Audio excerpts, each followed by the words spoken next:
You're good. All right, so first up today, we're going to use the Alstroemeria that you may have seen wired in a previous video, and the rose that was also wired. And we're going to make what I consider to be the most traditional wristlet corsage that ever there was. And in order to do this and to make it look beautiful and lovely on your wrist today, we have to first create some extra floofs and poofs that will help to disguise the mechanics of the work you're doing. And so this is literally just a tiny piece of ribbon, wide ribbon, that I have bunched up and then put a tiny wire through. And again, I use my corsage tape to make it look fluffy and, you know, festive, if you will.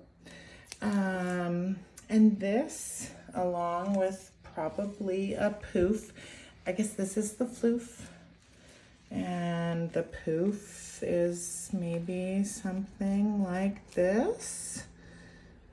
You can make them however you want, and it's really just about style. When we make 100 of these in a night, we try and make every one different, and I guarantee that gets complicated. But since you are doing this yourself, you can probably make it as unique to you as you need to.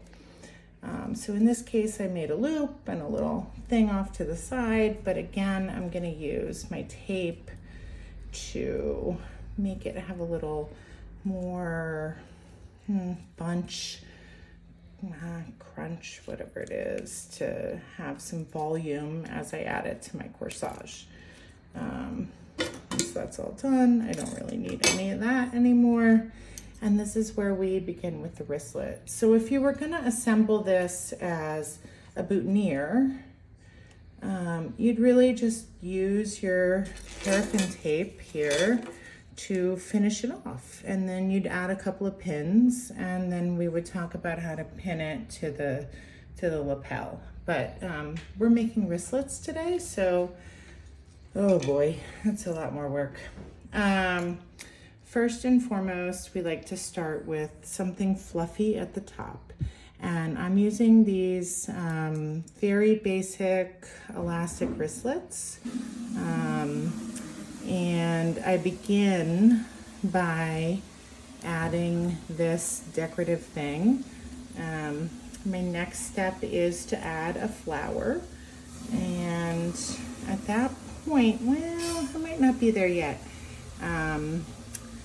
I don't want to start taping until I feel like I have all the important material, because this clip at the bottom is actually kind of important.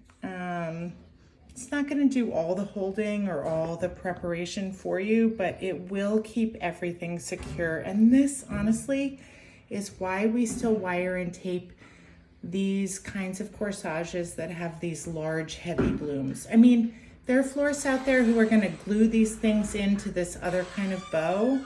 And honestly, I want you to dance and have fun and not lose your roses halfway through the night. So this is how you do it.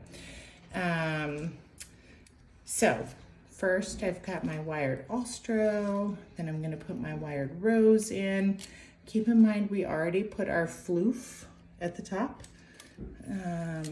You could make that out of anything. Maybe you have like some special ribbon that's a memento from a gift you once got or whatever. I mean, the more special you can make these things, the better for you, right?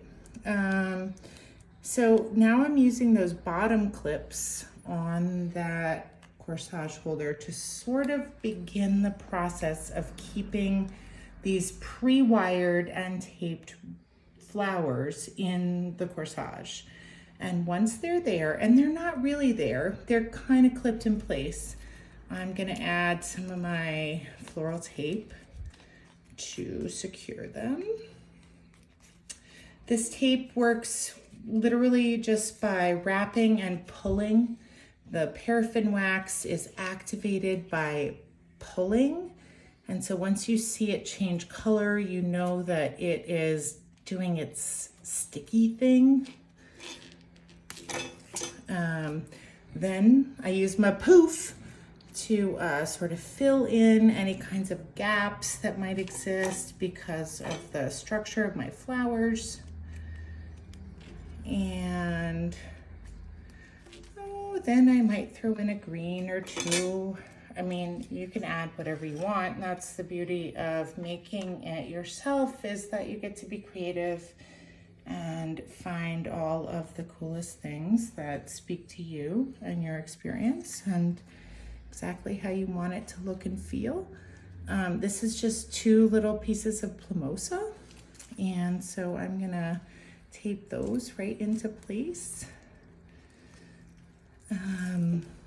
In some ways, when you have a little extra texture on these things, it helps hold them.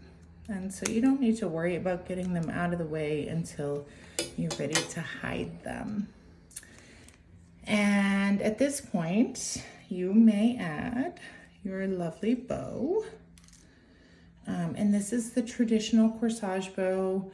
You know, this is the corsage bow that would go on a pin-on bouquet, or a pin-on corsage rather. But we've kind of made it a bit more decorative with our floofs and poofs. And so I'm gonna tape this now to the bottom part of my corsage.